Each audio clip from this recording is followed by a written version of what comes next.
Shalom, senang rasanya dapat berjumpa kembali dengan teman-teman semua dalam acara Youth for Christ. Bersama dengan saya, Penatua Gilbert Christian Kristamulyana dari GKI Gunung Sahari. Renungan kita kali ini berjudul Persahabatan yang Berubah, yang ditulis oleh Pendeta Rita Dwi Lestari. Bacaan kita kali ini didasarkan dari Kisah Para Rasul 15 ayat 36 sampai 41.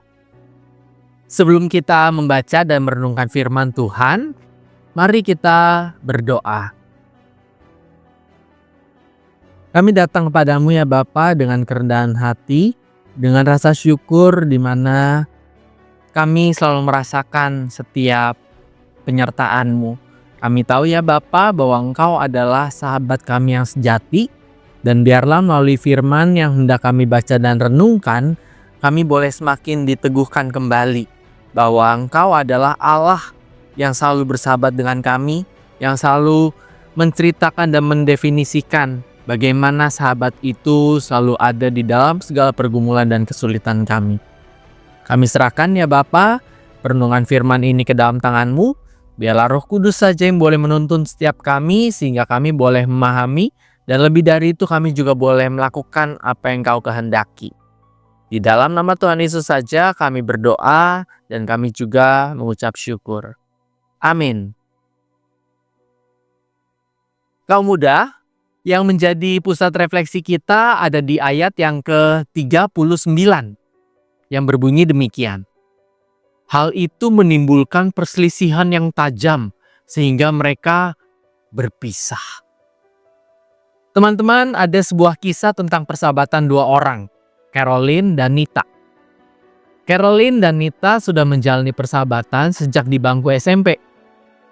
Persahabatan mereka terjalin dengan baik hingga suatu saat hubungan mereka menjadi renggang dan menjauh. Penyebabnya, cowok yang disukai oleh Nita justru menyatakan cinta kepada Caroline. Sakit gak sih rasanya? Bertahun-tahun kemudian, dua sahabat ini berjumpa lagi. Ketika bertemu, mereka kembali bercerita seru dan menertawakan penyebab retaknya persahabatan mereka dahulu. Barnabas adalah orang pertama yang membela Paulus di hadapan para pengikut Tuhan Yesus.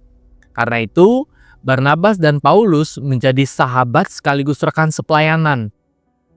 Namun persahabatan di antara keduanya berubah karena perselisihan tentang Yohanes yang disebut Markus. Barnabas berkeinginan mengajak Markus dalam perjalanan meninjau jemaat-jemaat.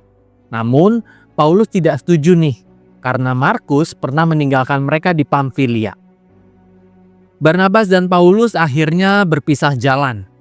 Barnabas bersama Markus pergi ke Siprus, sedangkan Paulus bersama Silas pergi ke Syria dan Kilikia. Apakah perselisihan antara keduanya diselesaikan?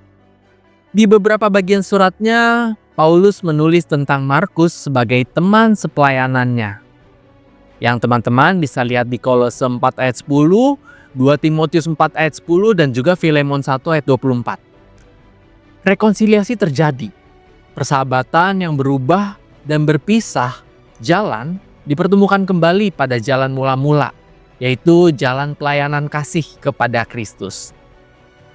Teman-teman muda, persahabatan bisa berubah seiring berjalannya waktu. Pengalaman hidup mengubah kita, termasuk cara pandang kita terhadap sesuatu. Namun, inti dan kualitas persahabatan bisa tak lekang oleh waktu. Inti dan kualitas itu adalah kasih Kristus. Semoga kasih dan cinta Kristus juga ada dalam diri kita ya. Sehingga persahabatan kita berubah dalam arti berkembang. Berkembang semakin indah dan berkembang untuk menjadi berkat. Teman-teman, mari kembali kita berdoa. Terima kasih ya Tuhan, ketika Engkau boleh memberikan kami gambaran bagaimana persahabatan yang sejati didasari oleh kasih Kristus itu nyata dan telah ditunjukkan di dalam Alkitab, di dalam kisah Paulus dan Barnabas.